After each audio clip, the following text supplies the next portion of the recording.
Today is August 30th, 2020. Welcome to Native Calgarian. Oki, Naganago Mekochi Chastokom Aki. My name is Red Thunder Woman. My married English name is Michelle Robinson, and I use she and her pronouns. Native Calgarian is being recorded on the lands of the Niitsitapi, which is the Blackfoot Confederacy. The Blackfoot south of the imposed U.S.-Canadian border are the Blackfeet. North of the border are the Siksika, Gunai, and Bagani of the Confederacy. These lands are Treaty 7, signed September 22nd, 1877, with signatures that include the Blackfoot Confederacy, the Stoney Nakoda, composed of the Wesley, Chiniki, and Bearspaw nations, and the Dene from the Tsuut'ina Nation. I acknowledge all First Nation, Métis, Inuit, status and non-status across Turtle Island as the keepers of these lands. All non-Indigenous are treaty partners, with the government signing on your behalf. I honor the Blackfoot as the elders, and the members have been so kind to me on my Red Road journey. Elder Red Crane taught me how to pronounce my spirit name. I was born in Calgary, or in Blackfoot Mokinstis, as Michelle Elliott, an English name which has afforded me privilege in an English colonial world. My mother is Northern Slavey Dene, or Satu Dene, but my Indian Act and Post status card by the Canadian government says Yellowknives Dene. My father is so Canadian. I am a daughter of the Mayflower and a daughter of the American Revolution while having an Indian Act and Post status card. I acknowledge my Dene lineage and that I was born in Calgary, but my family is not part of the Treaty 7 signatories. My Dene lineage roots me in the land of the Hare people, the Great Bear Lake people in Treaty 11. I'm a native to Turtle Island, and my Dene Nation is a visitor to this area of Clincho Tine Indahe in Dene, meaning many horse town, named after the Calgary Stampede. Land acknowledgements are critical to creating a safer space for Indigenous, as well as honoring the host as a guest and acknowledging your role as a treaty partner. My humblest apologies to the Blackfoot elders and language keepers as I learn proper pronunciation. Any mistakes or misinterpretations will be on me. I encourage questions so that misunderstandings can be cleared up as soon as possible. I do not speak on behalf of all Indigenous, but I share what I know as I walk down my red road.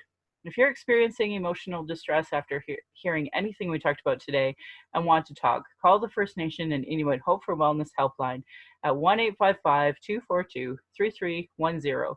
It is toll-free, open 24 hours a day, 7 days a week. Non-Indigenous, there are distress center lines in your area as well. My Patreon account is Native Calgarian, where you can pledge and support. Thank you, previous donors, for already showing your support to the show. If you value listening and can afford to give, thank you. To those who cannot afford to give but listen in, I'd love to hear from you at nativeyyc@gmail.com. Send in your comments or questions. I now have an YouTube channel, and would love to have you subscribe. For podcasts, I'm on Spotify, iTunes, Google Play, and Stitcher. I'd like to give a shout out to my super loyal donors: Adam, Alexandria, Beatrice, Ben, Beth, Brian, Kat, Celine, Christina, Crystal, Diana, Jana, Jenny, Jocelyn, Judy, Karen, Kathy, Kenna, Leah, Lisi, Marisa, Melissa, Morami, Natalie, Nathan, Rebecca, The Sprawl, Shara, Sharon, Tammy, Tiffany, Vanessa, and Veronica. Whew, that's a good one. So I'm really honored today to have somebody, I actually consider him my close personal friend, one of those folks that have been amazing to me in my journey down the red road. I just love Chadwick to pieces. So Chad, would you like to introduce yourself? Sure. Ani, bonjour, Chad Indishnakaz, Manoman Canning and Dunjaba, Montreal Megwadora, Maingandoram.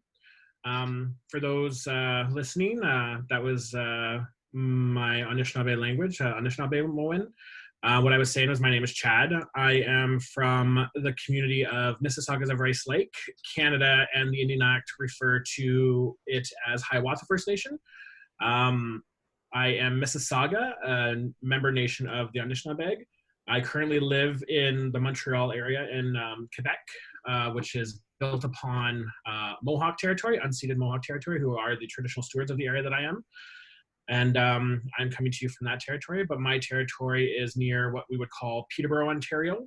I grew up in that area, the Dish with the Spoon Treaty area, as well as the Williams Treaty area, as it's referred to. The blueprint that was used for it was the final treaty after all the numbered treaties had been done. So it was the last official treaty that was signed, and just recently finished massive land claim over that because of the legal background of how it was done. I come from a single mother background. My mother, Beverly Cowie, her name Thunderbird Woman, Red Thunderbird Woman. I learned a lot from her and my aunt and a lot of the other female lineage to my family because were my teachers. So, and what we're going to be talking today will be kind of pertinent because of coming from, as we call it, a military brat background. My mother served in the Canadian Armed Forces from 1975 to 1992. She was a military police officer helping with the security at the Montreal Olympics after what happened in '72 in Munich. She did peacekeeping for 6 months in '86 during the Camp David Accords in Israel and Egypt. So she was over there for 6 months in 1986 doing peacekeeping.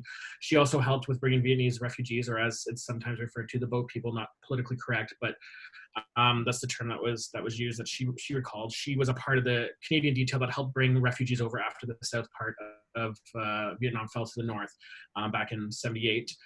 She retired in 1992 when cuts were done to the military under the Mulroney government. She got to finish off in the accountancy department for the military before she moved back to our home community where she was born and raised, and then re-entered into schooling when I got her undergrad, and then got her teaching degree before trying to teach for a bit, but then officially more or less working for the community and doing a lot of work as education for understanding Indigenous stuff, specifically on Anishinaabe backgrounds, and working with people, including within the community and outside of our community, until she passed away 2 years ago. So a lot of my stuff is going to come from this. This is why I'm looking forward to talking about a comment from your Justice Minister out there in Alberta. So, Oh, has something happened recently, Chad? I don't know. I think people are talking about erasing history and rewriting it or something, as if it wasn't already done through some of these figures who are seeing their statues toppled. I don't know how you can erase history in regards to people who were trying to already erase history to begin with, because how can you actually have proper history when these figures were working really hard to erase it, including John A. Macdonald, who was so keen on making sure the Indian in the man and woman would be dead. And obviously we're talking about the nice thing that happened in Montreal recently. Some think it's negative.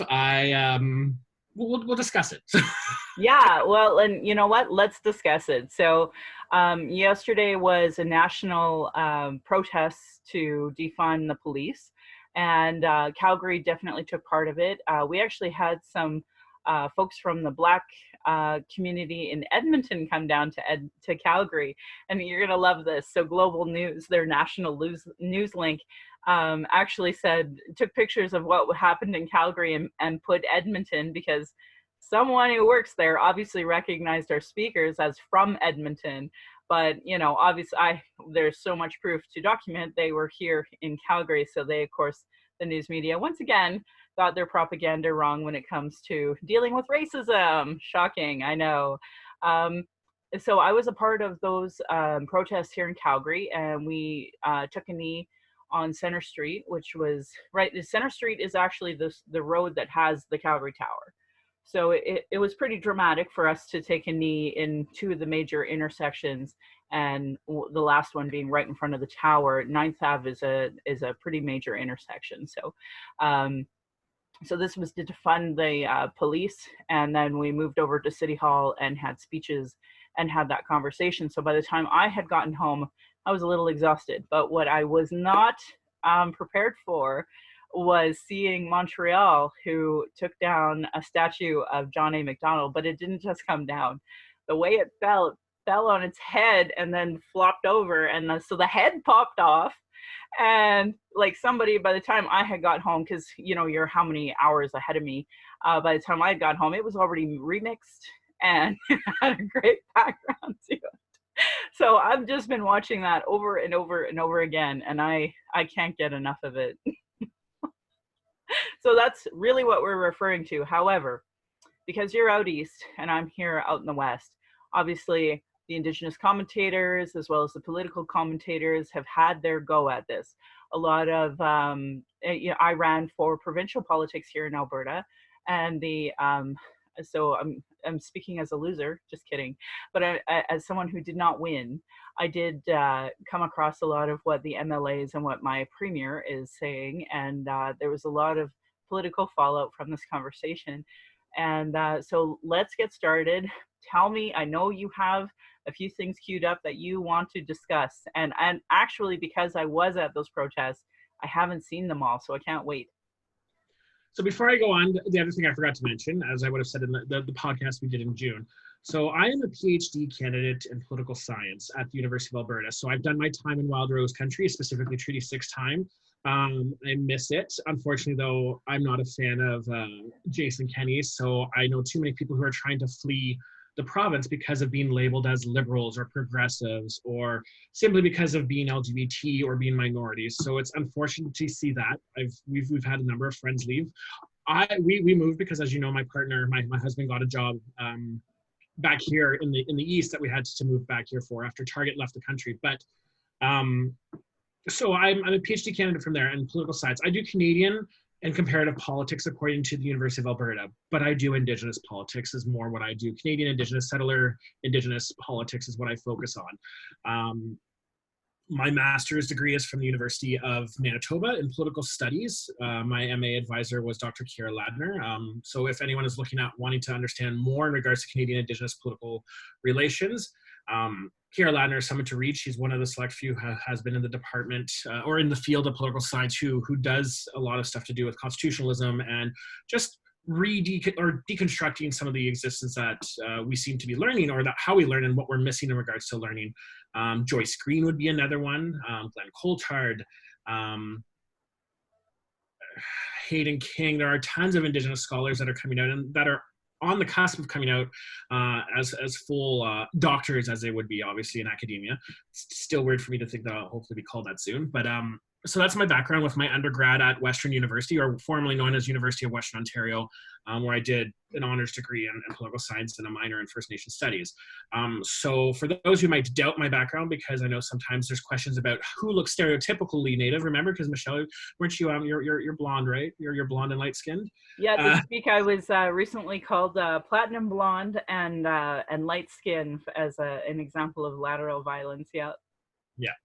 So for those who might question my understanding of my background, so I am Ojibwe, I'm Anishinaabe, specifically Mississauga, and Irish, and English. So I have both backgrounds. So as I usually joke, I could work for Native CSIS very well and infiltrate the settler side, because no one would expect anything.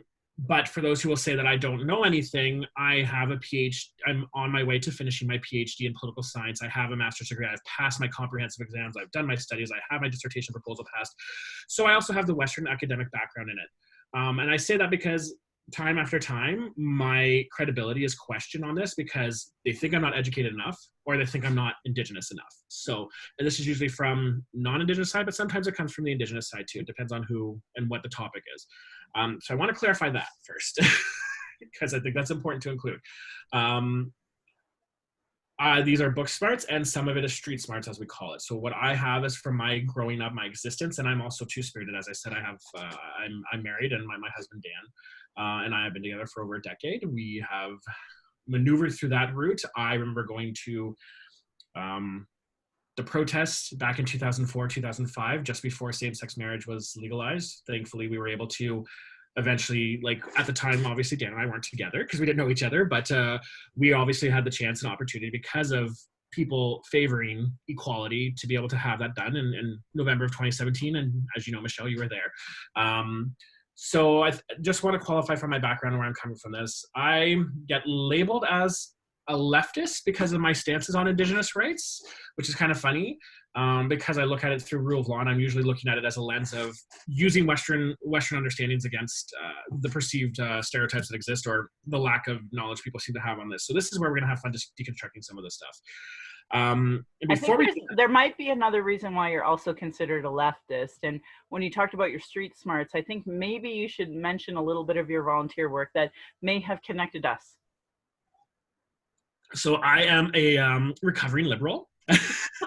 No, I'm not a recovering liberal because I'm no longer a liberal. I was very involved with the Liberal Party of Canada from about I became a Liberal Party member back under when Paul Martin was still leader and prime minister, because of the things that he had promised to do and things that he was moving on. I very much was in favor of Kelowna, the national childcare process that I would have known many people who would have benefited from, because obviously they would have been able to have their kids in affordable daycare while they went back and got their schooling, my sister being one of them. Yes. Obviously this has not happened. My sister has still not been able to go back to school. She has taken the time to focus on raising her family, but many like her have not had a chance to go back and continue the education she wanted to do. Like at one time when she was younger, she wanted to be a marine biologist. She wanted to go into criminology as well at one time, but she fortunately has, she's an education assistant. She works with students who have high needs, especially with autistic students. She does that. So thankfully she's been able to do that, but that did not come at a hard, very difficult price. But this came later in her life as well. Sorry, Rochelle, if you watch this, I'm not meaning to give away your story, but I'm just giving a context. So love you very much. Don't hurt me when I see you next time. So I got involved because of stuff like that. I saw more of a movement forward on that. I would have said I would have been, reddish orange at the time. I moved more into the Liberal Party as time went on, getting involved with the Western Liberals, serving on the executive there. I eventually was approached to run as the youth rep for the Indigenous wing of the party. And that youth rep position goes between the Young Liberals of Canada and the Indigenous wing. And then from there, I became co-chair for one term, took a term break because I wanted to go, I started my PhD and then I came back for another term. Realized quickly that things that were said from 2006 up until 2015 were what I would say smoke and mirrors. It was, a lot of talk. And then once government was formed, it was quickly made very clear that if you didn't fall into line, in my personal experience, then you were an enemy of of certain brass. So I left after my term was done in April 2018 because I couldn't take it anymore and I was not going to play a broken record player. I had started teaching by then and was enjoying that because I was finding a lot more avenue doing that. And I see importance for people who are politically involved, but I also realized it was time to fall on the knife and pass the torch at the same time. So that way the next group who was taking over would be able to continue it without having all the political baggage I had from standing up for what I believed in, because that comes with a price in politics. You stand up for what you believe in, people will come for you with knives, proverbial knives. So that's how I got to meet Michelle. For those who are listening, she came on as a member of the IPC or the APC Alberta at the time, and then took over as chair of it before taking on a role on the national executive as my second term ended and I left the party. So I'm no longer involved. I don't follow any party. I'm an independent. I'm looking at Indigenous voting and whether or not participation actually causes change. But so that's my long-term background with that, but I have various other ways of being volunteering on the Indigenous side and within academics and education and student groups from 2005 on. So yeah. Yeah, no, and I think it's important to give that context because it's interesting when we talk about street smarts. I mean, ultimately, all of these positions through the Liberal Party are unpaid, and they absolutely take all of your free time. So while you're in academia, and that is very exhausting, but so is, taking a chair position or a president's position when it comes to the Liberal Party, and you did both. So I would argue that you have the lived experience as well as the academic experience when it comes to talking about political issues and specifically on Canadian settler relationships with Indigenous people. So I just wanted to give all of that context so that people understand, like, this isn't something that you, oh, well, what's the first thing that gets thrown in our face? Well, why don't you do something about it? So you've tried. It's not like you haven't put effort towards that change. And this comes into when we talk about toppling statues, but I want to make it clear that this isn't just a Liberal Party of Canada issue, because Native people, Indigenous people get used as political chess in a political game. Like, that's the way I would describe it. We get thrown around by all parties as a way of attacking the other parties for not doing enough, when effectively they've all done wrong. They've all not done well. And I say that as someone who's been involved. I'm no longer involved, but I have seen attacks and stuff like that from the NDP, from the Conservatives, from the Liberals. The only party I haven't seen that from is the Greens, because, they haven't had government yet in any way. people will say, well, the NDP haven't had federal government. Well, they've had provincial governments, and a lot of provincial encroachment on Indigenous rights comes because of the NDP as the CCF. A lot of encroachment in some national policies comes from all of their predecessors before they were called the NDP. The CCF has some encroachment there. When we talk about the white paper that Trudeau tried to put forth, Trudeau Sr., it had NDP support originally. And it was also a part of their national policy convention plans in the early 60s. They had actually drafted this, as the Liberals have done good with things like national health care and other things. They kind of borrowed, as we say, from from the NDP. It was the same thing with the white paper. This was a plan from the NDP since the early 60s originally, when they were still the CCF. But you can even go back to when the Progressives existed and the denial of the social safety net and retirement planning for Indigenous people came in because they pushed to not have it in. You can look back at it. So all parties have a history, and there's a reason why I talk about that, because I don't want to look like we're just talking negatively about the Liberals. The Liberals have a lot of work to do. The NDP have a lot of work to do, and the Conservatives have a lot of work to do if they're going to try to do this. And they can't just keep using other leaders as an example. I'm sorry, Nikki Ashton does this with Native people all the time. She uses us as props when she tries to lambaste the federal Liberals, while forgetting that her father, as a provincial NDP cabinet minister in Manitoba, did a lot of negative things to Indigenous people, and forgetting her own party's history. She forgets that when she was lambasting the Trudeau in 2015, that 2 years before, her leader, Mulcair, endorsed the working relationship Stephen Harper had with our nations. And then again, we look at the Conservatives, and Stephen Harper, Diefenbaker, back and back and back, did not have good relations. Andrew Scheer was horrible during his time with relations towards Indigenous people. And Aaron O'Toole is talking about, taking back Canada. Well, we'll discuss that as well, because there's problems with that understanding. And it's very MAGA, Make America Great Again sounding. But then the Liberals obviously have their dark history too. We have a lot of policies that have been implemented between the PCs and the federal Liberals, or the Conservatives and Liberals, formerly the PCs. But again, I want to state that the NDP have a history there that they need to acknowledge, that they refuse to acknowledge. And anytime I tried to point that out over Twitter to some key NDP MPs, Nikki Ashton as well, it was always, she didn't know what I was talking about. Or they didn't understand why it was, that wasn't the NDP. Well, no, it is. And on top of that, the provincial wings of the NDP have control over the federal wing. That's how their system works. So their constitution's interlinked. So and that became an issue here in Alberta, because while I had supported Rachel Notley compared to the alternative when it came to Conservatives, there was no way I could even take out a provincial membership anyway. So of course I ran as a Liberal, but our constitutions aren't linked. So what an Alberta Liberal does is not inherently part of the policy at the federal level. And I think a lot of people, I mean, here in Alberta, no one understands, the difference between municipality, provincial, or federal politics, let alone the intricacies of, a membership, a party membership. Yeah. And the key thing here is, especially as you have politicians now playing again over the statute, they're playing political chess with how to deal with this, and blaming Trudeau and Trudeau Sr. for stuff. So there's problems with every prime minister we've had. The only prime minister I would say who until recently might have made a comment that was questionable was Paul Martin. Paul Martin did a lot of good in the 3 years he was leader. But there's questions over being able to acknowledge, genocide, and if that actually happened. And obviously myself and yourself included, we argue it did, because that's what was done. You literally have policy in quotes talking about killing the Indian and the child.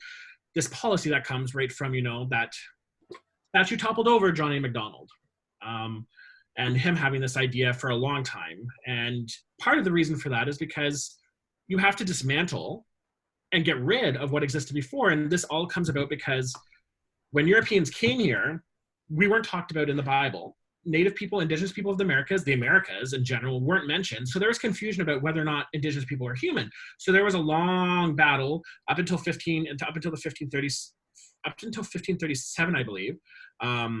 Sorry, my notes for that part are in, because I've been writing my dissertation, so I've just got through a whole bunch of historical documentation that I had to write. But there was a papal bull that came out that said, Indigenous people are human, They're not civilized though, so they have the choice of being conquered or Christianized. If they Christianize, then there's more protections for them. But the Doctrine of Discovery back in 1493 talked about the ability to go and conquer land that was not Christianized either. So it didn't settle the issue though of whether or not indigenous people were human. So that was done in 1537. So because of that and the precedent that it existed, and you have the Marshall case down in the Macintosh case in the States that even still says that indigenous title existed back in the 1830s. This case said that because American jurisprudence still comes off of the British jurisprudence. So because of the Royal Proclamation of 1763 that said, certain territories are reserved for indigenous people, First Nations people, and it's not to be molested, you have to actually surrender it in a treaty.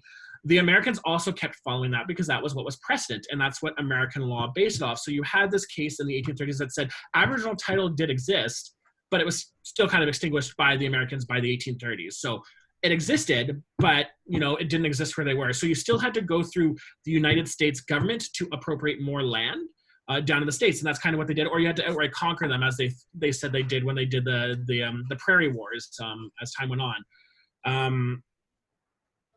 The thing with the States is that, like, for both of them, but the problem here is as well is how do you get rid of this legitimacy that exists even in Western law, even in European law? It said that they were here, they're humans, you have to do this. Well, the other part of that was that they assumed that we would all just die from disease because of how bad diseases took down a lot of populations, especially across Turtle Island. So it was just assumed that we would die off by the turn of the century, anyways. By the end of the 1800s, we would all be dead. We wouldn't survive because it's just progress. We weren't able to progress like everyone else was, so we were just going to eventually die off. So what? Form these treaties that we're not going to have to honor through, as long as the sun shines and the rivers flow. They never had any plans to honor it because they thought we would be dead. Well, now the issue is that we're not dead. So they have to figure out other ways. So the other way to do this is to erase us culturally and erase us territorially by also erasing us as existing in other ways. If we're not going to be murdered off, the other way is by legislative genocide is what I would call, which is what the Indian Act does. My number is 162-004-6601. That says I am status Indian under Section 27 of the Indian Act. But if I don't, well, no. If my kids can be Native, my kids will be status Indian according to Canadian law, but then they would have to marry another Native person for their kids to be considered Indian under Canadian law. So there's problems there because eventually that whole process is that way we eventually go extinct, because once we're extinct, then there's no indigenous land. It all becomes crown lands. So because you can't pass native land on to someone who's not native unless you surrender it to the crown. So, well, this dates back to exactly why John A. Macdonald started doing some of the stuff he did and why we have to be careful with when we're talking about him, because he was trying to rewrite history. He was trying to erase history. And part of that comes from what we know as settler colonialism. I said this at the end of our last podcast. I just want to reiterate it before we go on, because it's important. Settler colonialism is a distinct type of colonialism that functions through the replacement of indigenous peoples with a settler society that, over time, develops a distinctive identity and concept of their sovereignty. Settler colonialism can be distinguished from other forms of colonialism in the following ways. Settler colonizers come to stay. Settler colonial invasion is a structure, not an event. Settler colonialism seeks its own end, unlike other types of colonialism in which the goal is to maintain colonial structures and imbalances in power between colonizer and colonized. Settler colonization trends towards the ending of colonial difference in the form of a supreme and unchallenged settler state and people. And this comes about with us being assimilated, and John A. Macdonald didn't want us to either continue to exist or to us to be absorbed, because then there's no claims of us to have separate, which means Canada's sovereignty, and for him at the time, United Kingdom sovereignty here would be would not be able to be challenged.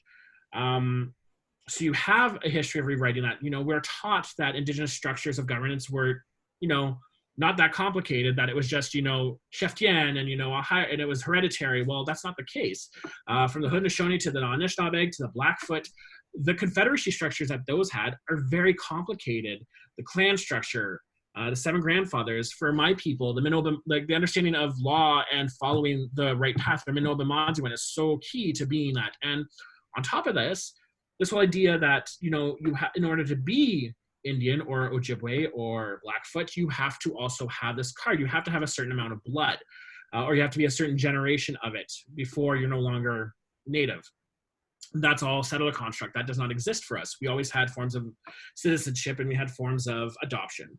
But it was to get rid of us. It's to erase the history that existed before that and that had continued to exist on top of that.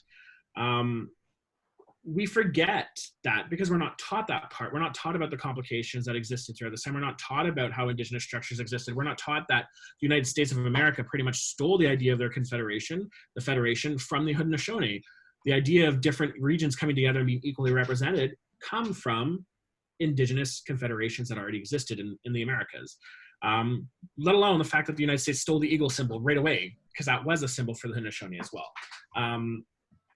We don't get taught that, especially in political science. We're only starting to teach about that, and it's usually from Indigenous scholars who are in there who are influencing it now to be able to come that way. Yep. But we're usually at the end of the semester when we talk about Indigenous stuff rather than throughout it. And that's key to remember when we're talking about this, because when we talk about why, statues being toppled over need to be debated, or, talking about how it has to follow the rule of law. Well, let's talk about the rule of law with that. So who is John A. Macdonald? Right? We know about him to an extent. He was born in 1815 in Scotland. His family immigrated here in 1820. He died in 1891 in Ottawa. We know of him as a father of Confederation. He is one of the founding fathers of Canada. He was a lawyer. He lived in Kingston. He also went on to represent a district. He went on to become an alderman for Kingston's City Council back in the 1840s, before he went on into being a representative in the Unionist government for the Canadas in the 1840s and on. He was very much a supporter of the United Kingdom and its dominance and all things British. He very much believed that white people were the strongest people who had the best ability to do stuff. He was a Confederate sympathizer. He supported the Confederate side in the American Civil War. On top of this, he also drafted what we call the Gradual Civilization Act in 1857. This was an act that was done by the Canadas before Confederation in 1867. This is what said that Native people could electively decide to join and become citizens within the monarch, within the empire. They could choose to come and join by doing that themselves. The only problem with that is that I think only, from what I recall from my history, my research, only one person ever electively decided to do it. This would give way to what would become the Indian Act, where forced assimilation and integration would happen for anyone who had a degree, who had an education, who became a doctor, who were reverends, who did anything.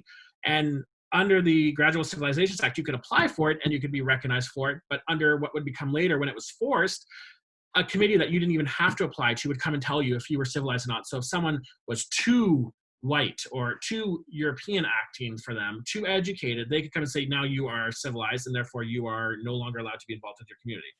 Can we just say that's why when somebody says, oh my God, your English is so good, why it's even more insulting at a historical sense? Yeah. It's revolting hearing you talk about this. But that was his goal. His idea was to get rid of us, because for him, there was an Indian problem. We were in the way of progress. This is also a time when you see Manifest Destiny occurring in the States, where they are attacking, invading, destroying, murdering members of the indigenous nations that were in the prairies down there, in the plains, and forcibly taking over, moving forward, forcing them into treaties in some cases. But that's what John A. Macdonald wanted. He wanted to be able to go all the way out to the coast as well. He wanted to be able to keep the Americans down because it was a threat to British supremacy and it was a threat to the loyalists in what is called Canada. So his idea for forming Canada was also not only to counteract that, but he had a dream of having a whole area that was going to be British, right from the East Coast right up to the West Coast. And we know he sought to do that when he brought in British Columbia in 1871 with the promise of I think it was 1871, sorry. Yeah. But with the promise for the Canadian Railroad, and that was part of why it was discussed for when they were going to join. And we saw that got put into place because it was to connect British Columbia, but it wasn't just to connect British Columbia to the east. It was to open up the prairies to European settlement, and in the process of also subjugating and controlling the indigenous nations of the prairies, as well as parts of the Anishinaabe and the Cree in the north parts of Ontario, or what we presently call Ontario.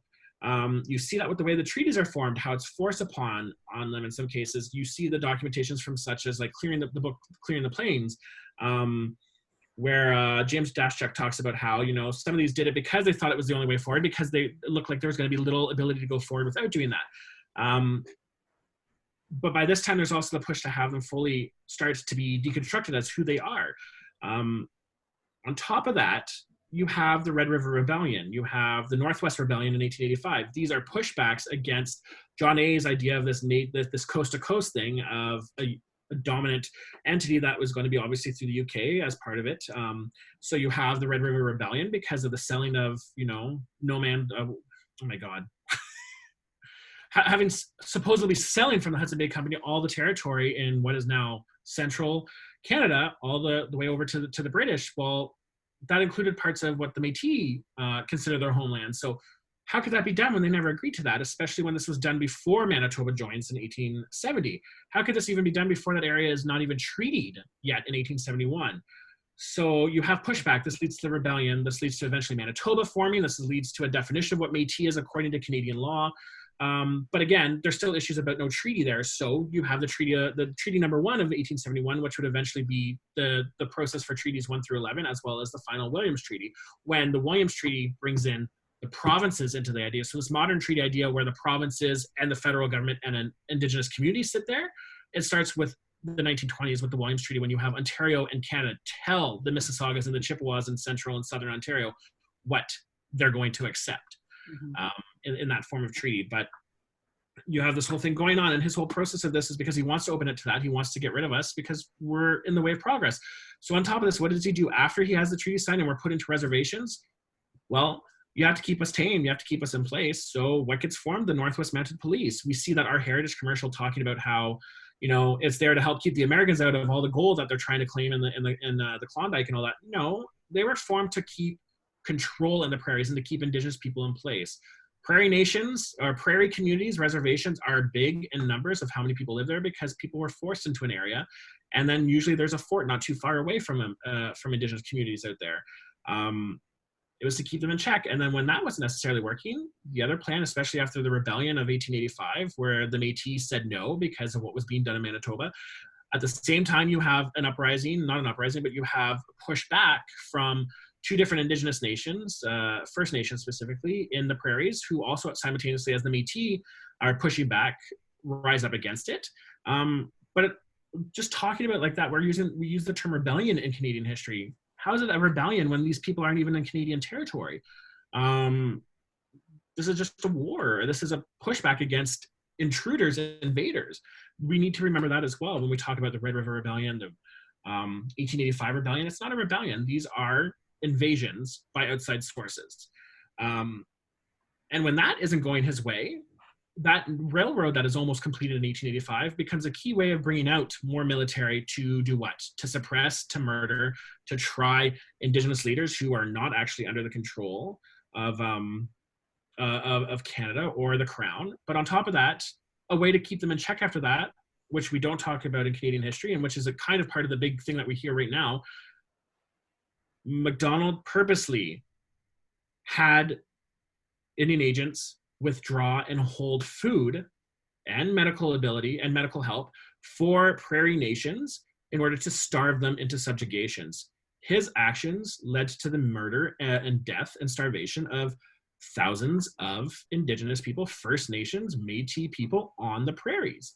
And it was used in other areas. Again, the Williams Treaty, we used to, not just the Williams Treaty, but when Europeans settled in the area that my community is from, they built a dam that flooded our substance. Like, we were a big reliance on Minoman wild rice. It's why my community is called Minoman Canning. We are Mississaugas of Rice Lake, because where I'm from, it's a lake now, but it used to be more of a marshy area that had lots of wild rice. So we had game, we had duck, we had fish. It was very good. So we were able to stay very sustainable on our own until they flooded it. And then once they flooded it, we needed to rely on foodstuffs from the government because we weren't allowed to leave without permission, just like any other First Nations person. So when it came time for them to come and ask us to re-sign a new treaty to surrender all of Toronto and parts of what is now Belleville, Peterborough, and up towards Lake Simcoe and out towards Lake Huron, how are we going to have a choice when they're going to be like, oh, well, we'll just keep your food from you. On top of this, we weren't allowed legal representation during this time. So you have this happening during this time. So you have a man who purposely murdered people. He supported the Confederacy, and his right-hand man, Duncan Campbell Scott, is the person who's put in charge of education of Native people, which he is well quoted as saying, you know, we need to beat and kill the Indian out of the child. On top of that, he knew the death rate of Indigenous students, specifically First Nation students in the residential schools, was high from disease. It was high from malnutrition. He knew they were being beaten to death in some cases too, but it wasn't worth dropping them because the whole outcome was to make sure we no longer existed, whether culturally or physically. I know, but it's so hard for me to imagine being proud of genocide, but that was the time. I remember when I went to Ottawa for my one and only time, I stayed at the Lord Elgin, and I had read a little bit about him, and it was really clear to me that that era of politicians very clearly were trying to win favor of the crown. So whether, you know, the king at the time, and to try to amplify, and, you know, basically their egos were so well driven that they would be proud to kill and maim all of these folks. And in fact, Lord Elgin actually had a family here, and that he happily left in order to go back to Britain in the hopes that he had gained their favor. And he ended up taking his sons, who were, you know, mixed at that time, and left his wife. And then his wife that was in Britain didn't appreciate his new family, obviously, and they didn't speak of that. And it was so gross and disgusting, but at the same time, that era of politician were proud to be colonizers, rapists, proud to start families and leave them, and proud to, you know, steal someone's land as long as it, you know, looked good in the king, to the king. Yeah. And going back to John A. Macdonald, nations petitioned him, chiefs petitioned him to stop doing what he was doing. They petitioned for things to be decided and that things weren't going right. But of course they weren't going the way that it was promised to First Nations people or to the Métis, because there was no plan for it to go that way. It was tyranny of the majority. And that's a situation that happens to First Nations, Inuit and Métis people in Canada, is the tyranny of the majority. So when I hear people talking about how, you know, we have to have a referendum or a discussion on it, well, how do you protect those people who have suffered a legacy of rewriting history, erasing history, and erasing their identity? And then on top of that, those Canadians who are not taught this history, so they're going to go to a poll to vote against what they are calling a founding father, someone who is important to them, about removing a statue about them. Well, then that's, you know, that's cancel culture, and that's, you know, erasing this because, you know, people, bleeding heart liberals and all this stuff. Well, how do you counter that as someone who is First Nation, Inuit and Métis, against what we call the tyranny of the majority? Because that vote will obviously go for most Canadians, and this isn't just a white settler thing anymore. This is a settler thing. You have to differentiate between white settler and just settler. Canada is multicultural. Canada has multiple people of multiple nationalities, multiple backgrounds from different modern states, different citizenships with some countries, who also think this way about John A. Macdonald because they're taught to think that way. And we forget that sometimes when we're talking about it. And I guess that's when I can read some of these tweets now if you want. I'd love to. So what kind of got me off, and I know some people don't enjoy talking or get mad at Michelle Rempel when they're talking with her, because, you know, she does block people, but there's usually, you know, for reasons that's her thing. I can't explain why, but sorry, I'm gonna go by her full name, Michelle Rempel Gardner. I follow her on Twitter, and there's been some interaction, but it's usually not gone negative, because I'm not ever trying to be negative with certain things. I don't find her, to me personally, to be nasty and mean. I find, you know, Pierre Poilievre to be nasty and mean. I find who would be another example? What was the Liberal MP from St. John who lost the seat after he told Inuit to eat less meat? Can't remember his name. Say that again. Remember that the MP from one of the ridings in St. John's after the mercury poisoning was a concern for the Muskrat Fall Dam. Remember the elder who was arrested and put in jail out east. So there's questions about the mercury poisoning that will occur and how it's going to affect the fish, and his response was, eat less fish. Oh, you know what? wasn't he the Indian Indian Affairs Minister actually under Harper? Wasn't it that guy? No, no, this is a Liberal Oh. MP. Let me see. Because now I'm curious because Yeah, I know. Now we got to know because who says that? Jesus Christ. Sorry. he lost to the NDP this election. So he originally beat out Jack Harris, but Jack Harris came and beat him again. Where is it? What a jerk. Of course he would say something like that, but Wait, say it again. Nick Whalen. He was the MP from 2015 to 2019 for St. John's East. He was quoted as saying to Indigenous people, Inuit people who were worried about being poisoned with mercury from the new dam to just eat less fish. So, these are the type of people in their comments that I find ridiculous with how they come about it. So she had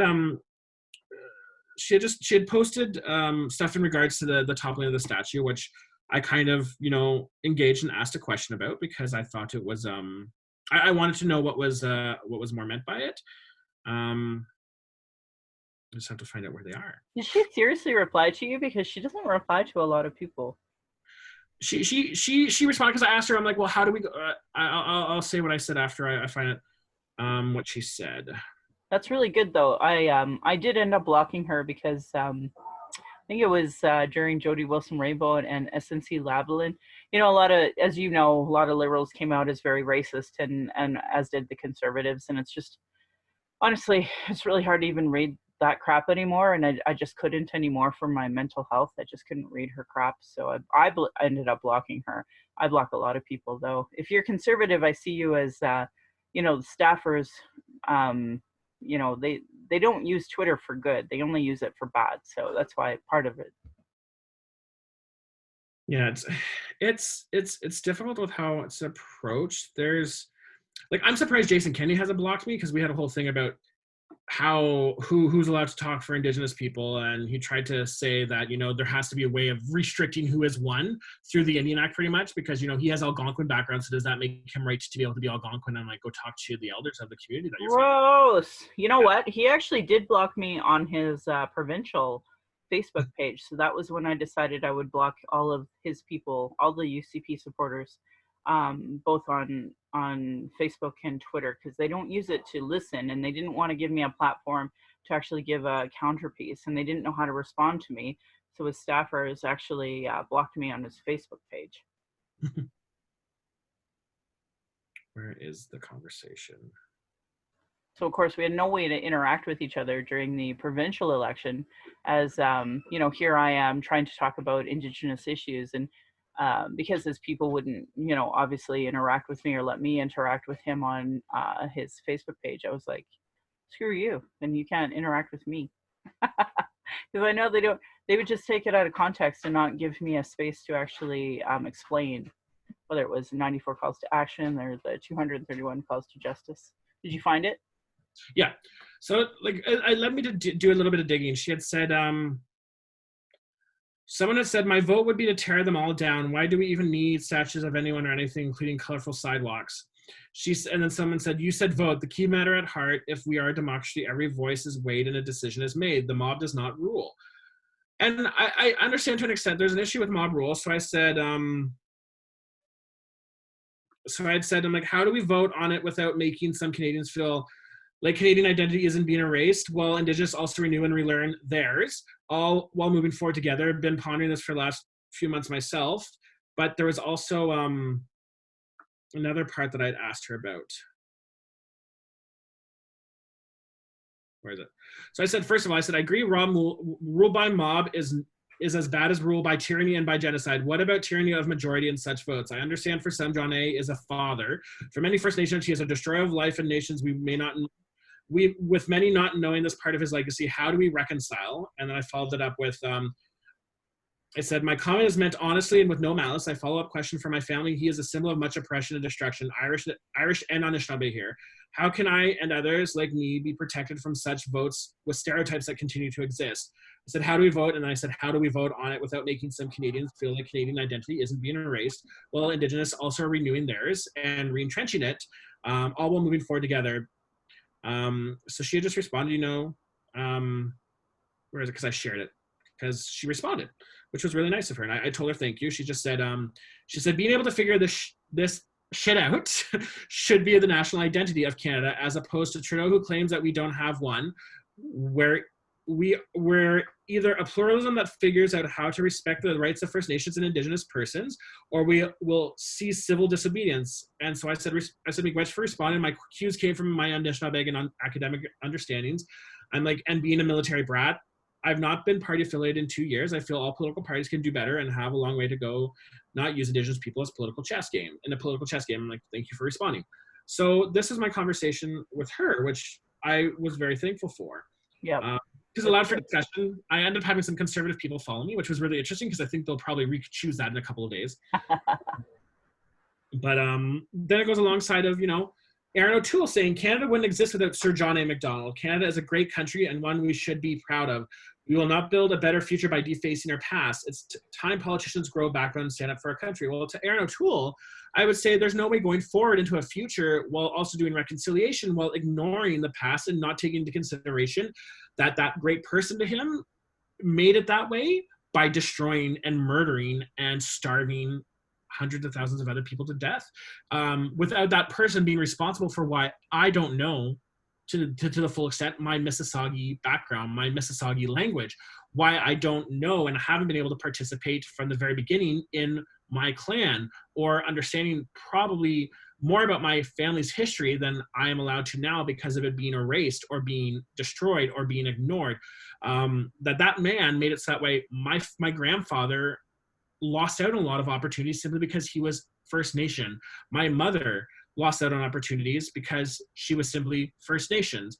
Again, the Williams Treaty, I said this last time we were on a call, we finalized a land claim agreement. My mom passed away a month after that land claim was formalized. My grandfather, my great-grandfather suffered under that new treaty that was forced on us, that we were unilaterally made to sign, and didn't get to benefit from their hunting and fishing rights. My mom would have from 2012 on, because that was also banned. It was the only treaty that supposedly took away hunting and fishing rights from Native people, which is why it was entrenched back to us in 2012 for those who are Mississauga and Chippewa. But my mom had to start a lot of decolonization. I don't speak the level of Anishinaabe that I would like to speak, but there's a reason for that. This great man he talks about is for that. Why are we doing reconciliation today? Because this great man made it so that way it wasn't going to almost exist, and that we wouldn't exist as who we are today. We wouldn't exist at all if he had his way. We probably would be all dead for being that Indigenous background. And I say we would be dead because if it had been the way that he wanted to, our ancestors wouldn't have survived it. And therefore we wouldn't be here today. And that's one of my favorite things to say to people who are like, well, how do we solve the problems? And I'm like, well, follow the treaties. And they're like, well, that's a lot of money. And they'll start going on. And especially when it becomes clear that these people had their own mindset on how to do it. They had an idea that they wanted me to solidify. When I realize that's the case that they're coming from, I usually say, well, if you had murdered us all off, then you wouldn't have that problem today. And when you say that to anyone from any political stripe, they're like, well, I didn't mean that. I'm just like, well, you asked me how to fix it. You didn't like what I had to say. You clearly had your own idea.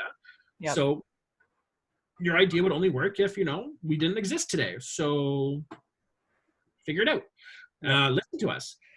So Aaron O'Toole said that. And then, you have... Hey, can I ask you just quickly off topic? I'm actually seeing a lot of folks that we would consider mutual friends and such saying positive things about Aaron O'Toole's social policies and belief system. And I just didn't pay attention because he's blue, and I right now have no time and space for those people. So I was just wondering, did you think at all he's a little more progressive than the past, Jason Kenney's or Stephen Harper's? So he could be. He did do that whole speech after he got elected as leader about wanting to enlarge in the blue tent. What we need to remember in settler societies like that is here in Canada, it doesn't matter the political spectrum. You have settler colonialism throughout the political spectrum. You have NDP, you have liberals, you have conservatives who think Indigenous people just need to shut up and assimilate and integrate, that we shouldn't have special rights, as they call it. So even if he's a little bit more progressive, that's great. As someone who's two-spirited or LGBT, cool, yeah, he wants to open the party to be more accepting of LGBT people. My gay side is like fabulous, but that doesn't translate to the same. Yes, exactly. That doesn't translate to Indigenous people. Indigenous people, no matter the political spectrum, tend to still be targets. As I've tried to explain to my class, usually the way I talk about it at the end of the year when we're talking about breaking down barriers, I have never had to defend being gay in Canada, but on a daily basis, I defend being Native. So, and that's because it is socially unacceptable now. It's becoming more and more unacceptable to target LGBT people, but it's still okay to target Native people. Yep. And that's because of the lack of understanding and education on it. That's his whole slogan, take Canada back. I mean, some of us joked about how, how far back do you want to go? But ultimately, that is a real colonial mindset. Well, let's take Canada back. Where did you ever lose it? Well, it wasn't ever yours to begin with. There's parts that never treated. So, mm-hmm. So if we're going to take Canada back, in what way are you going to put all the youth who are First Nations back into residential schools and remove certain rights and put back into place institutional stuff that attacks First Nations people? And this is where the political chess game comes in, because they're talking like this, and then you have some more of the progressive sides or some of the people who are a little bit more friendly to understanding, because Michelle Rempel, like, I will give her credit because she says that she understands that, we have to we need to acknowledge First Nations rights and that systematic history that exists there. And I'm thankful that she says that, because there's not a lot of conservatives you hear that from. So I'm thankful to hear her say that. However, sometimes, just like in the Liberals and the NDP, they don't quite understand what that means when Indigenous people try to tell them what that means. And so then that's the problem, because it still becomes a top-down approach. It's well, no, you have to do it the way we think. So that's not really understanding. That's still coming at us in a colonial and ward of the state point of view. It's still Ma and Pa telling us what to do. And that becomes a big problem with that, because then how are we supposed to actually move forward? You're understanding that that's good, but you have to understand that you need to listen to us more instead of still being like, oh, well, you need to meet us halfway. I think First Nations people especially have met Canada and its representatives more than halfway, either because they had a gun to the head, or they were starved to submission, or because they were forced to do it. It was either that or nothing. So I think in First Nations people have done more than enough of meeting halfway. Surviving genocide, I think, is enough. Yep. Exactly. And so that's the problem that comes to exist with that as well. But so you have, again, this political chess game coming into play. You have politicians pointing out, well, Trudeau Sr. did this. Trudeau Sr. did this, the white paper. Yes, he did. Let's go through the facts. John A. Macdonald, Gradual Civilizations Act in 1857. You have the formation of the colonies without Indigenous people there. Those are all the founding fathers at fault for that. The idea that Indigenous people didn't need to be there, they had no place to that. You had the agreement to recognize the Métis through the Manitoba Act, and then quickly sending out English Canadians from Ontario and Quebec to go colonize it and take over and be the majority, therefore creating tyranny of the majority and rescinding everything that was supposed to recognize Métis culture and language. And then after that, you have the forceful assimilation through the Indian Act. You have the Indian Act of 1876 that comes out of Mackenzie King, because Mackenzie King, who was a Liberal prime minister, was in charge at that time. So the Liberals introduced the Indian Act. Macdonald kept it and made changes to it throughout the rest of his time until 1891 when he died. You have petition after petition from different chiefs, to Macdonald, to Mackenzie King, to Laurier, to the little in-between conservatives that existed as well in the 1890s. You have this ongoing, you have further assimilation and further deconstructing of Indigenous people, specifically First Nations, throughout the early 1900s under Laurier, and then through World War I. You have the outline of our governance structures. You have the outline of our language and our traditions and our cultural practices and our social gatherings. Going through the 30s, by the 30s, you have not only residential schools in place, but you have forced residential schools on students who are forced to go there. You have students who go missing, students who just disappear, students who are murdered, students who die trying to flee from it, from the abuse that's going on them. You have at the St. Anne's Residential School an electric chair for students well through Mackenzie King's tenure. You have Mackenzie King saying that Canada is better as a white and Christian nation. You have Lester B. Pearson, the human rights founder, and a writer of the charter for for the UN, who is prime minister during this time. You have, obviously before him, you have Louis Saint Laurent. You have all these people. You have Trudeau, who comes in, who, yes, he says, the state has no place in the bedroom of the nations, but then tries to forcibly assimilate all Indigenous people. Followed by, during the constitutional debates in the 80s, constantly get mad at Indigenous people, saying, I don't even know what you want. And then at one point, purposely leading the premiers and himself in the Lord's Prayer to drown out chiefs who are doing a spiritual prayer just before the starting of negotiations and discussions over the Constitution Act that would eventually come into place in 1982. This is on video. You can YouTube it. You can look up him purposely saying, get that stuff away from me, it stinks, and then purposely and on purpose drowning out the prayer from these chiefs in the Lord's Prayer with his fellow white male premiers. After that, you have Mulroney, who is promising to do stuff. Mulroney wasn't that bad for being in the 80s. He did try a lot. He was trying to do a lot, and that was a problem. But you have an Indigenous MP from the riding of Wetaskiwin, who was in his government during that entire time. You have Chrétien, who takes over, who is a big part of the white paper and was Indian Affairs at a time when things were pushed. You can go on through them all. And then that's not even talking provinces. Tommy Douglas believed in eugenics and sterilization. He thought that, yes, you should decriminalize LGBT people, but that they should still be sterilized because they are mentally sick and shouldn't be able to procreate. He also agreed, didn't necessarily think Indigenous people should be allowed to procreate because we were undesirable as well. You have a push for him to, as he said, let us control our Indians in Saskatchewan. The whole idea of social services and health and education being under the provincial jurisdiction when it comes to Native people is because of his government in Saskatchewan. Same with Quebec pushing on it. And then you see this all get turned over to the provinces, but Quebec does the same thing. Quebec says, during the 1994 referendum, let us handle our Indians, you handle yours. When Liberal cabinet ministers were up north talking to the Cree and the Inuit, and the process exists there, and it doesn't matter the party. This is the system that exists. So on top of that, you also have the judicial system. Why are we being told we should go through the democratic process, a democratic process that only included all First Nations people, men and women of legal age, to vote from 1969 on. 1960 is when First Nations people got the right to vote as status Indians on reserve, men and women, 1960, but it wasn't until 1969 that Quebec extended the franchise provincially. So it didn't actually fully go across all territory, our own territories, until 1969. Did we agree to that? Did we want that? That's a whole other debate. Diefenbaker, yes, they like the Conservatives like to talk about how Diefenbaker gave us the right to vote.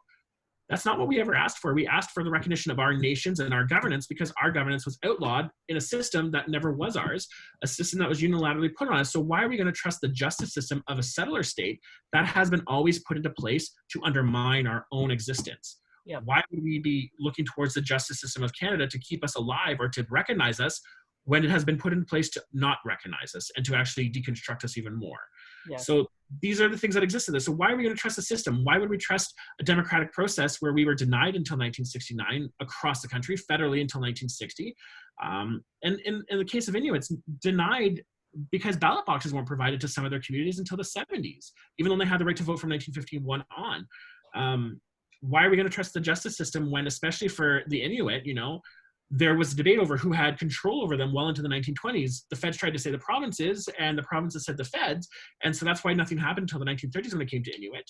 But also the fact that we undermine provincial ability to have resource claims over in some places. And you see that obviously in Alberta right now, where they're electing a government who constantly says, Native people can be in the way, or they are in the way, especially with what they did with outline protesting, how they did that, and how it specifically targets First Nations people. Yeah, it goes after the infrastructure. It's actually written so loosely that they can decide that my house is infrastructure and come in and invade my home and take me, my kid, kill my dog. It's okay because it's under Bill 1. And I wonder if that is in case if a community or a First Nation ever opposes it, they can try to claim that even though it's not under provincial jurisdiction. There is a lot of problems coming out of with what Jason Kenney is trying to do. It's problematic when you have that because Jason Kenney was elected by a majority of voters. Trudeau was elected by a majority of voters. Harper was. It goes on and on. no, anytime anyone has been elected, anything that was progressively promised to Indigenous people tends to fall to the wayside. You have that from NDP provincial governments. You have that from Liberal governments. The Conservatives, we've always known where we stood with them. They're the only ones who've never really lied to us in a sense, because we already knew where we were with them. They may re-change how a title of something says and says it's not targeting First Nations people, or they'll flout around their token Indigenous person. Unfortunately, like obviously Senator Patrick Brazeau was one of those for a while used by them. Rob Clark, the former health minister for an MP for Nunavut. Why am I not remembering her name? I should know this. Eleanor or Eleni. I can't remember her name. Didn't she have the orange juice problem? Like her orange juice was 16 you're thinking of Bev Oda. Oh yes. So no, this is the one who wrote who, when asked about problems in Nunavut for food scarcity, she picked and opened up the paper and completely ignored it as if it wasn't a big deal.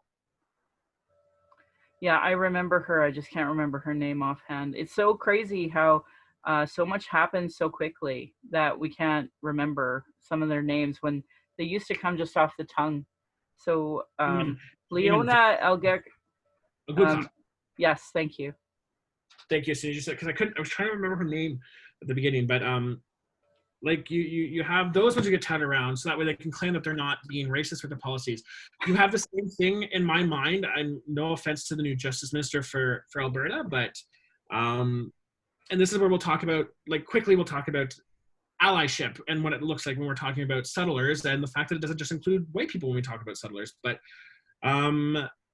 Justice Minister Casey Madu, he said, "This madness needs to stop. Governments across our country must take steps to rein in these violent activists. They serve no identifiable good to the cause of justice or equality."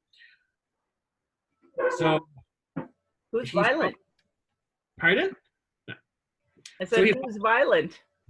So he followed up with, "No nation or leader is perfect. While we still have work to do, our world has made tremendous progress. I want my daughters and son to learn all of our history, good and bad. That's how we move forward. Many communities, including those with significant populations of immigrants, Indigenous peoples, and other visible minorities, face high rates of crime and rely on the police to serve and protect them each and every day. We must strengthen our law enforcement and make reforms where needed, not defund the police or defame those who bear enormous risk to keep our people and communities." Followed by, "Our nation's founders and the men and women who put on a uniform to serve and protect deserve our respect and gratitude." So first of all, this is what happens when stuff like this goes on. You have a high-profile person who is a person of color talking, so he's denouncing it. And this will be touted around for a while. Well, the Justice Minister for Alberta said this. He's Black. So it's denouncing this. They do it with Indigenous people too. There is clearly also a generational gap between how the protests are occurring now and how they were in the past. We need to remember Martin Luther King was considered to be a rioter and causing problems. There was a cartoon shared around from the 60s saying, "We will continue our peaceful protests," and then you see the reporter being like, "Peaceful?" and you see nothing but destruction in the background. And on top of that, what ended up happening to him? They shot and killed him anyway. This is the problem that happens there. They're freaking out now.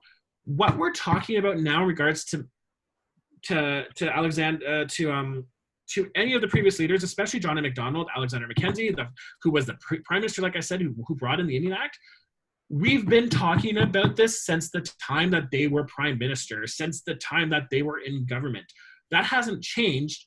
And it seems every 10 to 15 years we're repeating. It's the same thing with when they do reports. The reports said the same thing. Education for First Nations people has been saying, the reports that came out on that have been saying the same thing since the early 1900s. It's the exact same problems that have existed. We've been saying the same things about these people who have done this, and nothing was done then. Why is now we're being told to go use the system that's in place, a system that was used to never let us be in place and to have a place, when the whole existence of it is based on undermining us? You have to deconstruct it. I don't necessarily agree with the term defund the police, because I know in a sense of what's trying to be done. I get why it's being said, but it ticks off people who don't understand. The police structure is very much benefited from a union, and that union is to protect the police officers. If you're going to restructure it, you need to actually deconstruct it and rebuild it. Saying defund it is scaring people because it's the assumption that you're not going to put anything else in place, because somehow that's the thought. I don't get why it's that way, but So when I talk to people, I try to talk about how, well, it's to make sure that you can actually put a structure in place that's best for people, not just one that is based off of it. And we need to remember the police structure and the Northwest Mounted, the RCMP, they are based off of keeping people in place, certain people who are in the way. And that they've also had a culture that has existed there for decades now. And part of the Canadian identity about looking down upon Indigenous people being in the way of progress, getting too many rights, getting benefits, I get money because of their taxpayer dollars. I wish. OSAP will own me for life, like I've said. But there's that whole process. So they have the Justice Minister coming out and speaking about this. And what really flustered me and frustrated me so much was, yes, there's high crime rates. Well, why are those high crime rates there? Well, for instance, in order to do anything economically on a reserve, you have to go through every hoop that you can, and then, everything's on fire. And then by the time you're on the other side of the hoop, you're on fire, and you're just like, okay, this is cool. This is fine, as it's always said. Fine. Yeah, but the other issue I had with this was to claim that by not honoring these statutes, or by denouncing the issues, or by highlighting the issues within the police structure that exists now, we're somehow dishonoring those who wear a uniform. I take complete insult to that as someone who has a mother who served this country, a mother who had potentially been used for medical experiments in the 60s and 70s when she was a kid. When it first came out that there was proof that medical experiments were used and done to Indigenous children, she went silent for a couple of hours. And she brought it up to me. She was like, back when I was little, I remember she said that she remembered my aunt, because my mom was the oldest of the siblings, and two of her brothers who were born at the time, going up with my grandmother to the band office where they were giving shots. And my grandmother asked what the shots were for, and she was ignored. So that really bothered my mom, because she had no clue why it was done. My mom served at a time when it was hard for a woman to be in the military, but on top of that, a First Nation woman. My mom was 4 years old when she was given Canadian citizenship, simply because Diefenbaker decided we should be citizens and that would solve our problems. My mom was denied any rights to her territory before that. My mom served in peacekeeping roles, in military roles, in policing roles. My mom wore a uniform from 75 until 1992. So how dare he tell me that by standing up against a colonial structure like John A. Macdonald's statue isn't somehow demeaning people like my mother who fought and did stuff for this country. I'm sorry. He's a justice minister. He has not actually gone and put on a uniform himself and gone out onto the front like my mother has. My mother did. My mother died 11 days after being diagnosed with cancer because, in my mind, the institutional racism that exists in the system. How did she go undiagnosed for months? There's always an assumption that people from my community are looking for pills. I would love to see a comparative thing done. I talked to you about this before, but how dare you make a comment that that's dishonoring? Me questioning John A. Macdonald's existence and how we look at it and questioning why we have statues of him up is supporting and standing up for people like my mother. There are tons of people who are a minority background who serve this country. How dare he say something like that? And I guarantee you he was expected to do it because he is one of us, as it is a sense. He is a part of that minority background, so it's harder to come after him for anything. Well, I'm sorry. I may look white, but I am two-spirited. I come from a single mother who grew up on a reservation.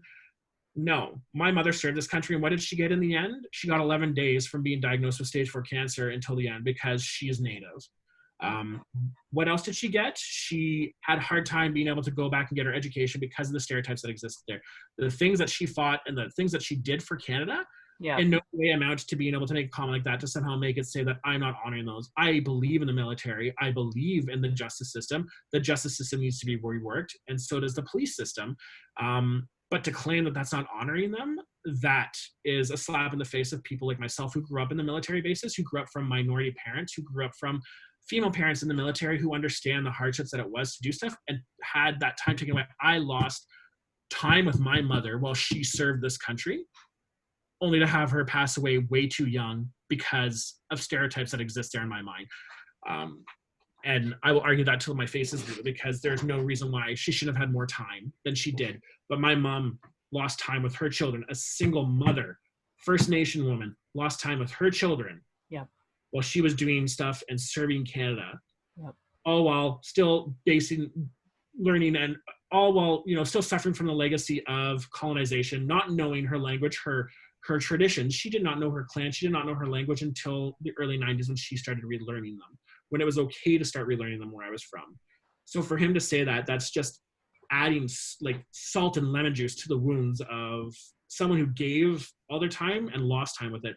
My mom, like I said, 6 months in Egypt, helping with peacekeeping, military police, military security detail at the Montreal Olympics, helping with refugees coming here from fleeing situations where they were being murdered or being hunted down, helping with a search and rescue operation in northern Quebec in 85, missing, no, 84, sorry. She missed my first Christmas when I was born because she volunteered to go on a search and rescue for a plane that had crashed in northern Quebec.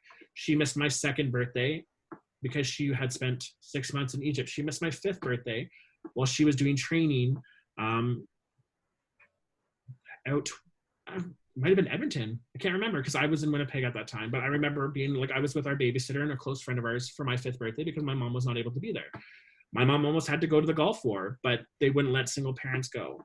So my mom did a lot. And to say that by questioning this and, you know, not acknowledging the 150 plus years of people who are angry about nothing being done about this person and just saying, oh, you know, he did good things too. Well, yeah, he did good things too. Hitler drew nice pictures and painted nice pictures, but that does not excuse the mean and horrible things and the murdering of millions of Jewish people, gypsies, Romas. Oh my God, I used the wrong term, but to the murder of Romas, the murder of LGBT people, Slavs, political prisoners, like, that doesn't excuse it. That's like saying, well, you know, he got the economy going of Germany in the 30s after he took over. That does not excuse what he did. Or, you know, like, oh, Stalin, you know, he formalized things that way, you know, the USSR would last well until the late 80s. He murdered tons of people. That doesn't take away from that. And it's no different with John A. Macdonald and pretending like, oh, you know, he did all these good things, so we should celebrate him. No, that's not the case that needs to be done. You see other countries who have had to reassess what past leaders have done and remember that. Yeah. So if we're going to have a discussion about it, well, then why haven't we had the discussion about it for the last 150 years? Agreed. Why has not be brought up? So, like, again, it's the same thing with a political scientist prof, just quickly, from Mount Royal University, had said, you know, where'd it go? He was talking about symbolism and, you know, how we put symbols on money and we have statues and all that stuff. And, you know, it has to be decided by the populace and amongst by the people to bring it down. Well, where was the decision from our peoples when they decided to, you know, build things that they decided to, when they decided to in Edmonton to bulldoze a burial ground into the North Saskatchewan River? Where was the decision to, where was our people's decisions in when the French decided to build Quebec and Montreal and Trois-Rivières on Mohawk territory? So on and so on, like, or the destruction of key landmarks, important things, burial grounds, sacred sites. Where was the indigenous? Where was the Mohawk discussion when it came time to build more of that golf course in Oka? Well, we see what happened with that. Or when they decided to usurp what was Stony Point for war preparation and planning and practice in 1940s, that led to the Ipperwash, the Ipperwash standoff, as it's called. Yeah. These are the things that comes up with this that we're not talking about. So when they're talking about symbols, they're symbols. But we're not having the discussions about why those symbols are a problem. We've tried. Indigenous people have tried. People who have learned about it have tried. But they react this way and say that we need to follow the proper channels because we knocked down a statue after talking about how problematic it has been forever since he was Canadian Prime Minister. We can find many sources that talk about his problematic history for the last 20 years alone. Yeah. I've been running this book club for over 4 years now. And I mean, there are still people who think that they are politically astute, who still don't know what the 94 calls to action are and still don't know anything about Indigenous people. And then they have the audacity to have an opinion about it. And I get so tired of it. So I really appreciate you being on my show. Well, thank you. I'm sorry for going a little bit there. Very irritated with it. And instead of replying to a whole bunch of things, this was one way of being able to talk about it. And I'm glad that you wanted to talk about it. Oh, yeah. I think that especially what you said about your mom, and I honor her definitely. And I'm so grateful that you shared what you shared because one of my local elders, and I don't know if he'd appreciate me naming him, he also served. And he went over to Juno Beach to do a ceremony to call the spirits back. And it's an incredible story. I hope somebody does a documentary on it or something because it's a beautiful story. And the contributions our people have always given to this country, despite the ongoing genocide that continues to this day. I don't know how anyone can dispute, one, how resilient we are, but two, how giving we are, and how we've tried so hard to honor our ancestors' treaties and honor the intent of them welcoming newcomers here. So I'm grateful that you're here to talk about those things. And go ahead. One point. So I'm not necessarily opposed to keeping statues up, but plaques and other statues to go alongside of it, highlighting the dark part of those people's histories, needs to go up. Something showing what he did needs to go alongside of it if they're going to talk about it. And this has been something that has been suggested by people for decades. So now all of a sudden it's okay that that's a suggestion thing after the statue's been toppled because no one did anything about it before. So if you're going to have a serious conversation about putting up additional things to showcase what that person actually did that was negative, then do it. Stop now. Well, we should do this. And you had time. So that's the other thing I wanted to point out. Because people will probably think that I'm opposed to this. Take it down, put it in a museum, put up another plaque or put up another statue with it. Just don't leave it the way it is, and stop saying, you have to follow the civil way of doing this. You can't do mob mentality. This isn't mob mentality. This is frustration after 150 plus years of not doing anything about it. Absolutely. So remember that. And in solidarity with our Black brothers and sisters, because this was,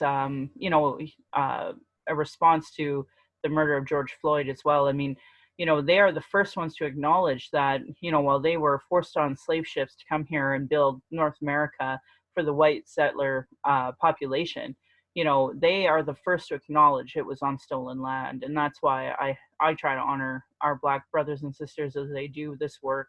And I'm so grateful that they give us a platform and talk about these things as well, because the racism and oppression that we've always faced has always been together. And I'm grateful that we're doing it together now.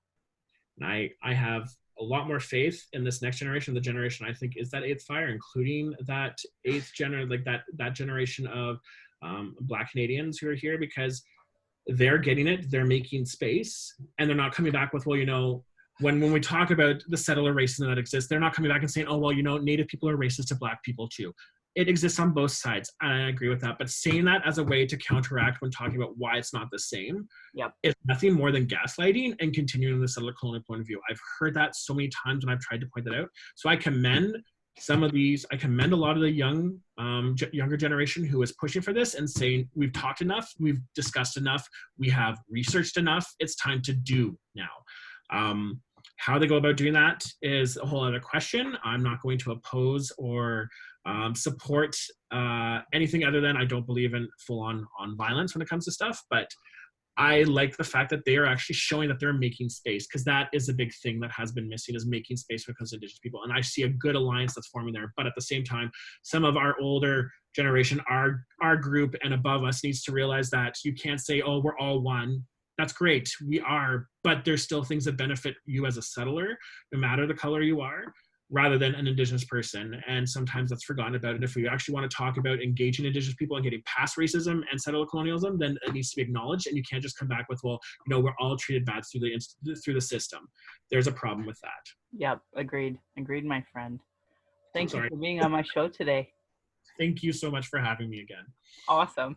Well, I'm going to end it for there, and we're going to have to come back because that was so amazing, and it's needed. It's a needed discourse about John A. Macdonald and the reason why that statue came down. And, I know I have told you about some problems that I had to face here in Alberta in the Liberal Party when it came to this, a celebration of John A. Macdonald. And I just feel like this is so healing for me, having someone to talk about it. So thank you.